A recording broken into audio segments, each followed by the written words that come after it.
to me personally. Because at that time, I was the chairman of the Human Rights Committee of the Point of order, Mr. Chair. What is the point of order, Congressman Acop?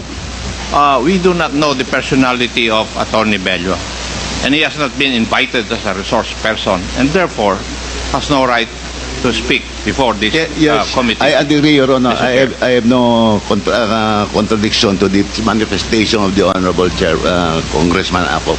But I just want to inform this body of what the Easter bombing is all about. Because the Honorable Congressman Luistro mentioned about it. And she insinuated that as a result of the Sunday bombing, former President Duterte caused the bombing of Muslim mosques, which is not true because at that time, Your Honor, he was just a fiscal of Davao City. Okay.